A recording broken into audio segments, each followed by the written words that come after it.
morning, my dear students. So let's begin our class.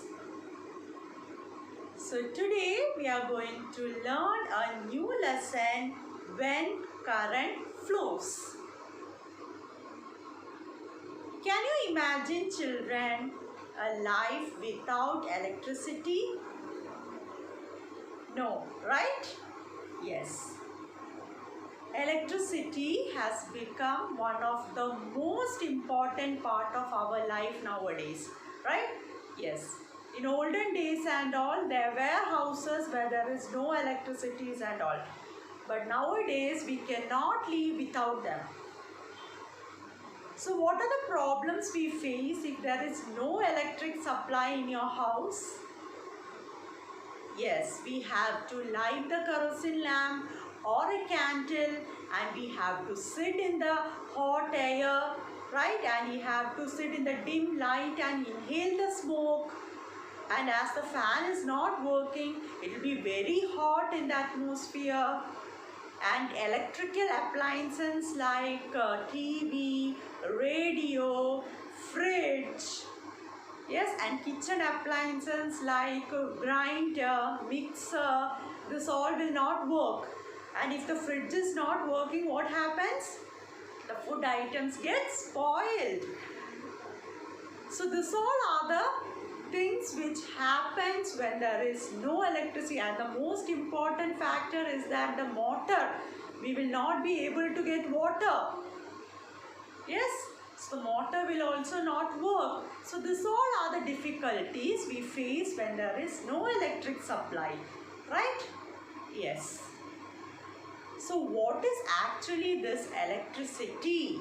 That is what we are going to learn in this lesson. Can you see this picture, children? This is the model of an electric circuit. For an electric circuit, you require three components. One is the source of electricity. That means there must be some switching on purpose, a key. There must be some key to the current to flow. So that is provided by a cell or battery. Then we require a source or a device that works on electricity. That is the bulb.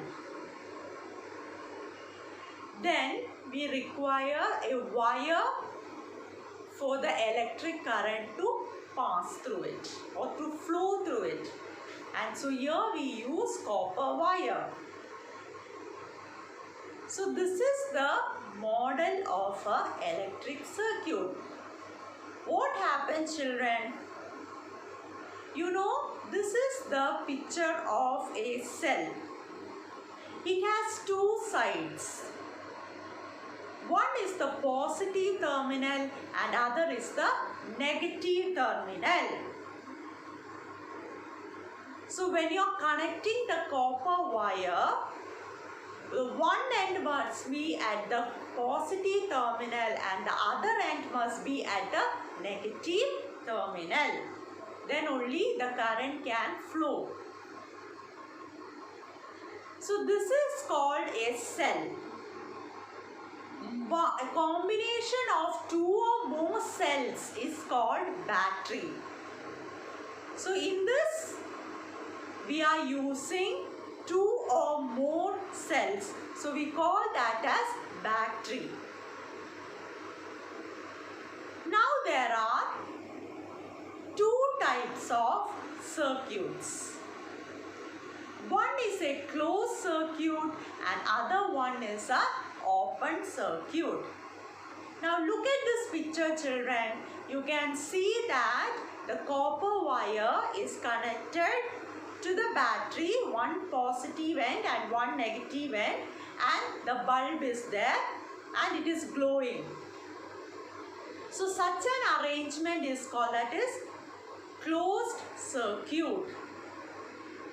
That is, the current is flowing from the one terminal to another terminal through this wire, and this helps the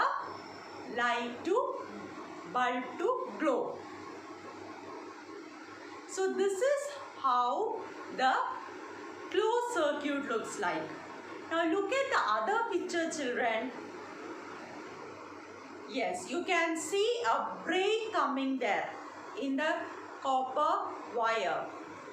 So in such cases, there will also be a break in the current flow. The current flow will not be completed. So such an arrangement is called open circuit. So as a result, the bulb will not glow.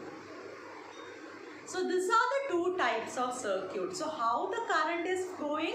It flows from one terminal to the another terminal through this copper wire, and it makes the bulb glow. This also happens in the case of buzzer. Instead of light or bulb, if you put buzzer, and if it is the battery is on, the current passes through from one terminal to another, and it will allow the buzzer to work. Now you can see two pictures. In the first picture, you can see that there is a break in near the bulb, right? So that the current will not flow. So as a result, what happens? The bulb will not glow. In the second case also, what happens? Yes, in the second case also you can see that the one end is not connected to the battery, so that there is also no flow takes place.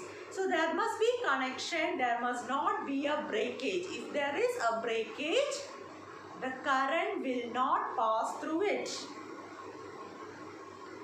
Now talking about conductors and insulators. Conductors are substances through which the current can pass through it. For example, metal. And insulators are substances which does not allow the current or electricity to pass through it. For example, plastic, rubber and all. So you can see a table in your textbook. What is that table saying? Nail. If you take a nail, if you arrange a circuit with a nail, the bulb will glow. Nail is made up of iron. It's a metal. So the bulb will glow and it conducts electricity. Now what is the second one? A piece of paper. It is an insulator. So the bulb will not glow. Block of wood. It also does not glow. Steel spoon. Steel is a metal, so it will glow and conduct electricity. Plastic wire doesn't glow. Plastic is an insulator. Rubber band. It will also not glow. Tin sheet. It is made up of metal, so it will glow and conduct electricity. So if you make a circuit with these items, with the metals, it will conduct electricity. As a result, the bulb will glow. Okay. Now, you can see the picture of some symbols. See, this is how, instead of drawing the battery, you can draw it in the symbols. You can use the symbols instead of drawing the batteries. So this is how the various symbols look like. For battery, you can see one symbol. For electric cell, then bulb, then glowing bulb. Then when the switch is in on position, When switch is in off position, that means open circuit. Buzzer, fuse, conducting wire. So this is how you can use the symbols instead of drawing battery. So with the help of symbols, how the diagram represents, see. This is how the diagram represents when you use the symbols. You can see that battery, see how the battery is drawn. One long terminal, that long terminal is positive and short is the negative. Long, negative. Long is positive and short is negative. Then you can see a wire, that is conducting wire. Then the glowing of the bulb, the symbol for glowing of the bulb. Then you can see that the circuit is closed circuit. So you see the picture. You see the symbol used for closed circuit when the switch is on. Okay. So this is how it will look like when you use these symbols. So this is about today's topic. Today we learnt about electric current, how the electricity passes through it and makes the bulb glow. What are the components required for the electric circuit? And there are two types of circuits, closed circuits and open circuit. For closed circuits only, the current will flow through it. For open circuit, the current doesn't flow. So as a result, the bulb will not glow. Okay. Then we learned about conductors and insulators. With the help of certain conductors, how can we make a circuit? Then the symbols used. Instead of drawing the battery, you can use symbols. So hope you have understood this. Bye children.